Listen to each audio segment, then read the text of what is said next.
आप देख रहे हैं सत्येंद्र इतिहास। नमस्कार दोस्तों, मेरा नाम सत्येंद्र। आप देखना शुरू कर चुके हैं सत्येंद्र इतिहास वाला। आज हम बात करेंगे हड़प्पा सभ्यता। किस प्रकार इसका पता चला कि हड़प्पा सभ्यता है, कैसे कैसे इसकी खोज हुई, किसने इसकी खोज की, सबसे पहले किसको पता चला और किस आधार पर हड़प्पा सभ्यता को बताया जाता है कि हड़प्पा सभ्यता इतने साल पुरानी थी। इन सब के बारे में हम बात करने वाले हैं इस लेक्चर में।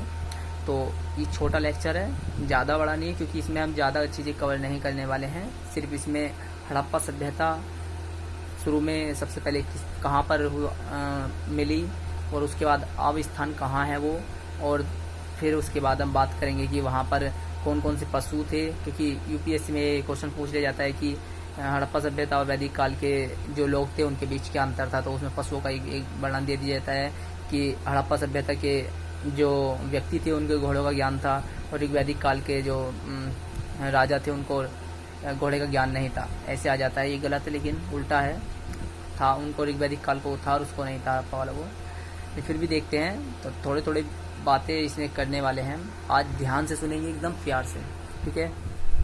तो सबसे पहले जब दयाराम साहनी जी ने 1921 में खोज की, मतलब खुदाई की हड़प्पा की, उससे पहले कनिंघम एक रेल मंत्री थे, भारत में आए थे, ब्रिटेन से आए थे, ब्रिटिश रेल मंत्री थे। उन्होंने जब रेल बिछानी शुरू की थी पंजाब क्षेत्र में, पंजाब प्रांत कहाँ है, पंजाब प्रांत पाकिस्तान में है आज, जहाँ पर उन्होंने रेल बिछानी स्टार्ट की थी सिंधु नदी के आसपास।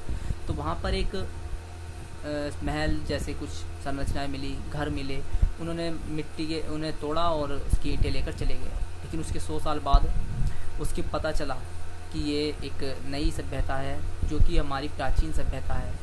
हमारे भारत में सबसे पहले यहाँ पर लोग सभ्य हुए थे, मेसोपोटामिया की सभ्यता जिसे कहा जाता है। और विश्व में सबसे ज़्यादा नगरीकरण अगर पहले हुआ था तो भारत में हुआ था। ये सब पता चलने के का डर था ब्रिटिशों को, इसलिए उन्होंने ज़्यादा खोज नहीं की है इसकी, क्योंकि वो चाहते थे कि सब चीज़ें पता चलें कि पश्चिम से ही आया है।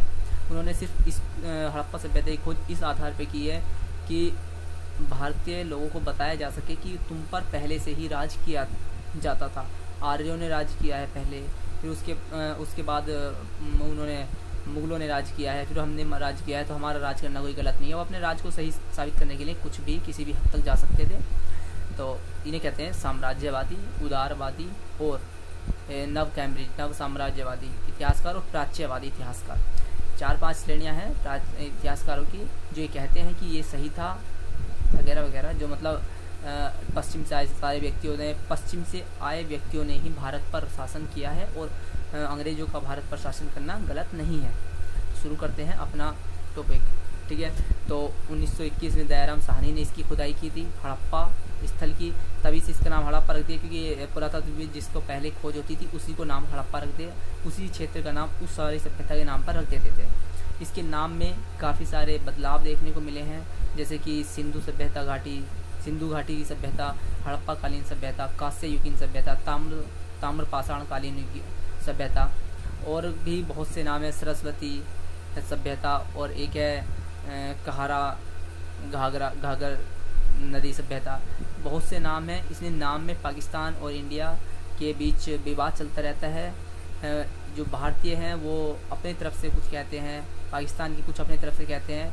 हमें उसमें नहीं पढ़ना है, हमें सिर्फ नाम लेना है। हड़प्पा सभ्यता, मेसोपोटामिया, लोथल, ये कालीबंगा, ऐसे राजरंगा, ऐसे वहाँ पर स्थल थे जो कि एक बहुत विकसित नगर स्थापित करने के लिए महत्वपूर्ण साबित हुए हैं। लोथल एक व्यापारिक नगर था, जहाँ पर काफ़ी सारे सिक्के मिले हैं, जिससे पता चलता है कि ईरान, अफ़गानिस्तान से पहले से ही उनसे व्यापार हड़प्पा सभ्यता का होता था।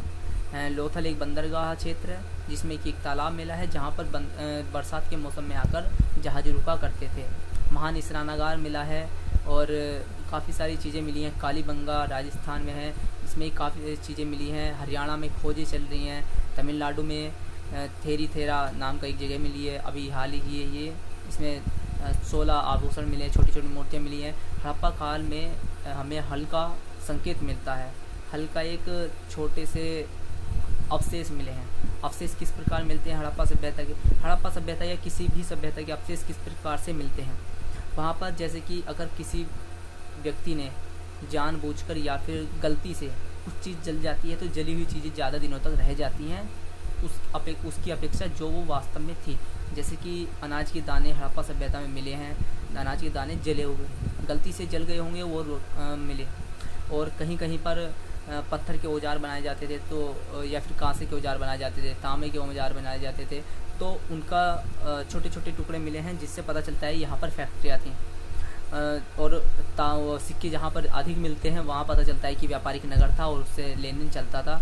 राजस्थान से भी लेन देन चलता था उस टाइम पर, कालीबंगा से, लोथल से, और काफ़ी सारी जगह हैं, हरियाणा में जगह हैं। और फिर यहाँ पर व्यापार चलता था हड़प्पा सभ्यता का, इसीलिए सबसे ज़्यादा फली फूली है। ये नगरीकरण के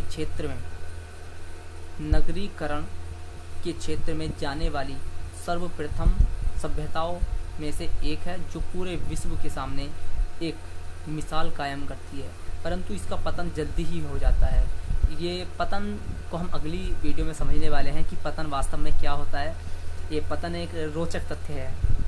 आप देखेंगे कि जैसे आप कुछ चीज़ खा रहे हैं तो ख़त्म हो जाती है, उसको कहते हैं कि पतन हो गया इसका, या फिर ख़त्म मतलब वो एकदम ख़त्म ही हो जाता है। अगर कोई दरियाई घोड़े हैं या फिर मछलियाँ हैं वो ख़त्म हो गई हैं, विलुप्त हो गई हैं, तो उनको भी क्या देते हैं, पतन हो गया। लेकिन पतन का अर्थ यहाँ पर बहुत ज़्यादा लाजवाब है, मैं यहाँ नहीं बताने वाला हूँ क्योंकि अगली वीडियो देखना पतन के लिए। तो हड़प्पा सभ्यता का पतन किस प्रकार से हुआ, आपको पता चला कि हड़प्पा सभ्यता में नाम क्या था हड़प्पा सभ्यता का, किसने इसकी खोज की है। 1946 तक इसकी खोज सही से हो पाई और अब तक इसकी खोजें चल रही हैं, पूरे भारत में खुदाई चल रही है। इसकी अधिक खुदाई इसलिए नहीं हुई है कि अंग्रेज चाहते थे कि भारत में ऐसा कोई भी प्रमाण ना मिले जिससे ये साबित हो जाए कि अंग्रेज़ों से ज़्यादा भारतीय प्राचीन सभ्यता है, और अगर हम उसको अपनाते हैं तो अंग्रेज़ों की हमको कोई ज़रूरत नहीं है। उन्होंने हर चीज़ उस नज़रिए से हमको दिखाई है जिस नज़रिए से हम उसको नहीं, बल्कि हम अंग्रेज़ों को समझें, मतलब अंग्रेज़ों को एक माध्यम समझें कि यही है एक जो हमको अपनी प्राचीन सभ्यता तक ले जा सकते हैं और यही हैं जो हमको सभ्य बना सकते हैं।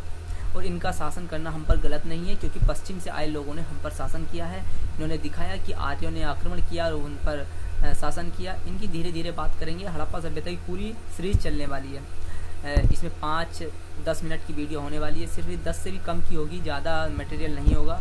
इसमें आपको पता चल चुका है।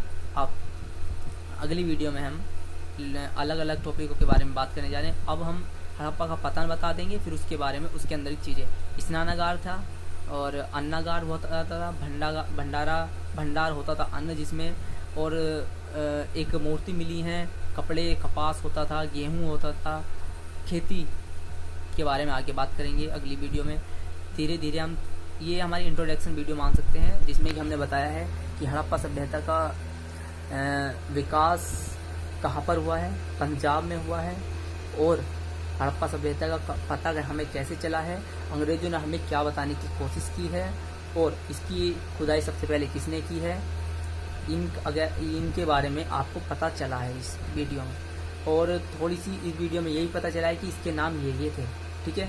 अभिलेखों के अवशेषों के बारे में भी आपको बताया है कि क्या क्या अवशेष मिले हैं। अवशेष मिले हैं, वहाँ पर मूर्तियाँ मिली हैं जिनसे साबित होता है कि यहाँ पर कपड़े अच्छे बनते थे, कपड़ों की मूर्तियाँ मिली हैं, हल मिले हैं, और जले हुए अनाज के दाने मिले हैं, कपास मिले हैं, जुते हुए खेत के संकेत मिले हैं। बहुत सी ऐसी चीज़ें मिली हैं जो हमको पता चलता है जिनसे कि हड़प्पा सभ्यता इतनी विकसित नगरीय सभ्यता थी।